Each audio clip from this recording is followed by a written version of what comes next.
স্বামী বিবেকানন্দের জন্ম জয়ন্তীতে সনাতনী হিন্দুদের ঐক্যবদ্ধ হওয়ার বার্তা দিয়ে হুগলির শেওড়াফুলিতে পালিত হল এক বিরাট হিন্দু সম্মেলন। আধ্যাত্মিক গুরু, দার্শনিক ও মহান সমাজ সংস্কারক স্বামী বিবেকানন্দের ১৬৩তম জন্ম জয়ন্তী উপলক্ষে এই অনুষ্ঠান। এদিন এই অনুষ্ঠানে বিপুল সংখ্যক সাধু সন্ত ও সনাতনী ভক্তদের সমাগম ঘটে। সভায় বক্তব্য রাখতে গিয়ে স্বামী নির্গুণানন্দ মহারাজ বলেন, বর্তমান সময়ে সমস্ত হিন্দু সনাতনীদের ঐক্যবদ্ধ করা অত্যন্ত জরুরি। এর পাশাপাশি তিনি সম্প্রতি বাংলাদেশ ও পাকিস্তানের সনাতনী হিন্দুদের ওপর অত্যাচার নিয়েও যথেষ্ট উদ্বিগ্ন। এর পাশাপাশি অনুষ্ঠান চলাকালীন সমবেত যজ্ঞ, ভজন, কীর্তন, গীতাপাঠ ও নানা ধর্মীয় কর্মসূচিরও আয়োজন করা হয়, যা পুরো পরিবেশকে করে তোলে আধ্যাত্মিক ও ভক্তিময়। বিরোধ, দেশ দখল, ধর্ম পরিবর্তনের চক্রান্ত, বাড়ির মেয়েদের তুলে নিয়ে যাওয়া, নারী নির্যাতন, আজকে বিশ্ব দেখতে পাচ্ছে একটা ধর্মের তকমা লাগিয়ে কিভাবে মানুষ হিংস্র পশু হয়ে উঠেছে। আসুন, এই পশুত্বের নাশ করতে হবে, আমাদের এগোতে হবে, আমাদের জাগতে হবে, আমাদের দেবত্বের বিকাশ করতে হবে। সেই জন্য ভগবান গীতাতে বলেছেন, 24টি গুণের কথা বলেছেন, যেই 24টি গুণ মানুষ অবলম্বন করতে পারবে তাকে তিনি বলেছেন সে দেবতা হয়ে যাবে।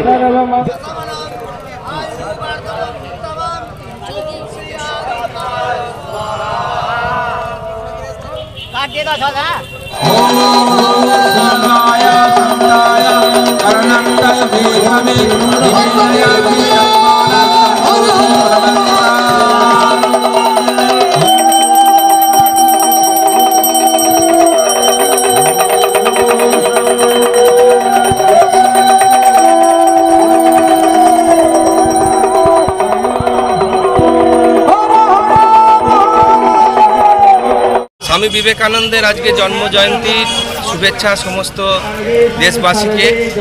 আজকের হিন্দু সম্মেলনটা এখানে উপলক্ষ করে হয়েছে ঠিকই, কিন্তু আমরা আজকে মাসব্যাপী পুরো জানুয়ারি মাস আমরা সারা ভারতবর্ষে, কেবলমাত্র পশ্চিমবঙ্গে না, সারা ভারতবর্ষে হিন্দু সম্মেলনের ডাক দেওয়া হয়েছে, যেখানে আমরা হিন্দু সনাতনীরা একবদ্ধ হব এবং আমাদের সংস্কৃতি নিয়ে আমরা নিজেরা আলোচনা করব। যেভাবে বিশ্বের হিন্দুদের ওপর বিভিন্ন দেশে বিশেষ করে বাংলাদেশ, পাকিস্তানে যেভাবে হিন্দু নির্যাতন চলছে, সেই নির্যাতনকে মাথায় রেখে আগামী দিনে আমরা হিন্দুরা ঐক্যবদ্ধ যদি না হই, তাহলে পরে হয়তো আমাদের ভারতবর্ষের উপরও এমন একটা পৈশাচিক আঘাত আসতে পারে। সেজন্য বিশেষ করে বাংলার ক্ষেত্রে আমাদের এটা দৈনন্দিন বাড়ছে। বিভিন্ন জেলায় নানা রকম ঘটনা, মূর্তি ভেঙে দেওয়া, মানুষ পুড়িয়ে দেওয়া, ঘর জ্বালিয়ে দেওয়া ঘটনা শুরু হয়ে গেছে। সেই জন্য আমাদের খুব সত্তর প্রয়োজন সমস্ত হিন্দুদের ঐক্যবদ্ধ হওয়া।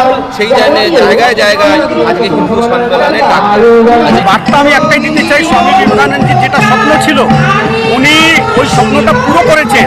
আমরা দেখেছি সারা বিশ্বে ঘুরে যেভাবে উনি সনাতনীদের প্রচার করেছেন, আর ওই স্তম্ভটা ওখানে স্টাম্প মেরেছেন, ভারতের যে সনাতনী আছে সে বিশ্বগুরু একদিন হবে, এটা আমরাও দেখতে পাচ্ছি। আমি সকলকে এইটা বার্তা দিতে চাই, সকল নাগরিকদের কাছে একটা অনুরোধ রাখতে চাই কি আপনারা দয়া করে দল রাজনীতি করবেন না।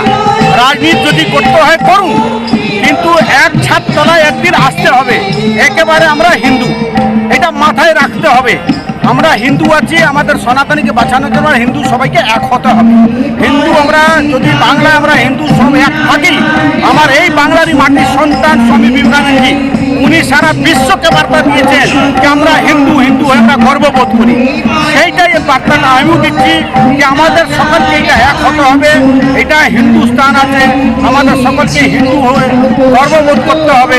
হিন্দুত্ব জন্য একসাথে আসতে হবে, আর একসাথে হিন্দুর সাথে যদি হিন্দুত্ব উপরে কোনো রকম অত্যাচার হয়, যেমন বাংলাদেশ দীপু দাসের উপরে যেভাবে তাকে গাছে বেঁধে পুড়িয়ে মেরে দেওয়া হয়েছে, আমরা কিন্তু ঘোর নিন্দা করি।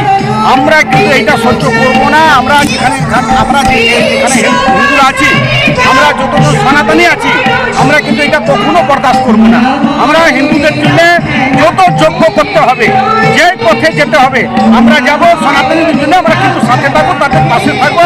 আর সকলকে নিয়ে, আমাদের এলাকার পল্লীবাসীদেরকে নিয়ে, আমাদের শেওড়াপল্লী বাসীদেরকে নিয়ে, শেওড়াপল্লীর বাসিন্দাদেরকে নিয়ে, চাপদানি বিধানসভা মানুষদেরকে নিয়ে আজকে এই যোগ্য আপনার সহযোগিতা, এই যোগ্য আমার বন্ধুর সহযোগিতা, এই যোগ্য সকলের সহযোগিতা, সকলের সমাজের সহযোগিতা, এই যোগ্যতা হচ্ছে হিন্দুদের যোগ্য, সনাতনীদের যোগ্য, এই সনাতনী গর্বদের জন্য যোগ্য।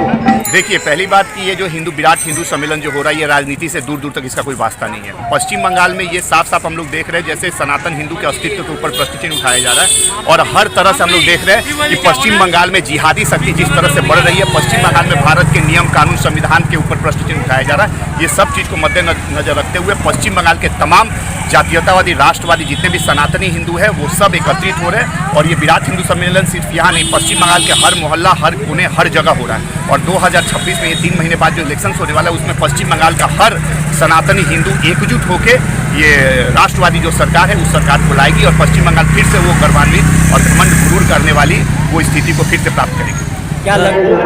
দেখুন, অ্যাকচুয়ালি আমাদের ভারতবর্ষ হচ্ছে এটা হিন্দু রাষ্ট্র, কিন্তু যেভাবে আমরা সমাজে সবাই আমাদের ভারতের জাতি ধর্ম বর্ণ নির্বিশেষে আমরা সবাই ভারতীয় আর সবাই আমরা হিন্দু। যেরকম আমরা এখানে একটু গুরুজি ছিলেন, আমাদের মেঘুরানন্দজি ছিলেন, যেরকম বলছিলেন আমরা যদি খালি সকাল বিকাল যদি পুজো করি, কি তার মানে এটা নয় যে আমরা হিন্দু। হিন্দু মানে আমরা সমাজ জন্য ভাবা দরকার, আমরা আমার দেশের জন্য ভাবা দরকার, আমাদের পরিবেশের জন্য ভাবা দরকার, তাহলে আমরা হিন্দু। আর এই হিন্দু সমাজে আমরা দেখেছি আমরা ভারতের প্রত্যেক জাতির লোক আমরা সবাই বাস করি, কিন্তু কোনো কোনো জায়গায় আমরা দেখা গিয়েছি হিন্দু সমাজের উপরে বিভিন্ন প্রকারের অ্যাটাক হচ্ছে। কিন্তু আগামী দিনে এটা হিন্দু রাষ্ট্রই অ্যানাউন্সমেন্ট হবে, আর হিন্দুস্তান, এটা ভারত হিন্দুস্তান আর হিন্দুদের হি রাজ। হিন্দু সম্মেলন আমাদের বরাবরই হয়ে থাকে, কিন্তু আজকে একটা বিশেষ দিন। সেই দিনটা আমরা সকল হিন্দুকে এখানে দেখেছি, কারণ আমরা সকলে অনেকেই হয়তো ভাবছে যে হিন্দুরা ঘুমিয়ে পড়েছে, হিন্দুরা যে সাহস নেই, হিন্দুরা জেগে উঠতে পারছে না। তো আজ এইখানে সকলের উপস্থিতি বুঝিয়ে দিচ্ছে যে হিন্দুরা ঘুমিয়ে পড়েনি, সময়ে হিন্দুরাও জেগে উঠবে আর উঠেওছে। এখন আমরা অনেক জায়গাতেই দেখি হিন্দুরাও কিন্তু ঢুকে দাঁড়াচ্ছে, আমরা বাংলাদেশেও দেখেছি, বাংলাদেশেও মানে সংখ্যাতেও হিন্দুরা কিন্তু উঠে দাঁড়িয়েছে। আজকে এখানকার হিন্দুরা, আমাদের পশ্চিমবাংলার হিন্দুরা পিঠ দেয়ালে ঠেকে গেছে। এইবার হিন্দুদের ওপর যারা অত্যাচার করতে আসবে তাদের চিন্তা ভাবনা করতে হবে। আর আজকের এই উপস্থিতি আমাদেরকে বুঝিয়ে দিচ্ছে যে আমরা হিন্দুরা সকলে এক আছি, এক থাকবো।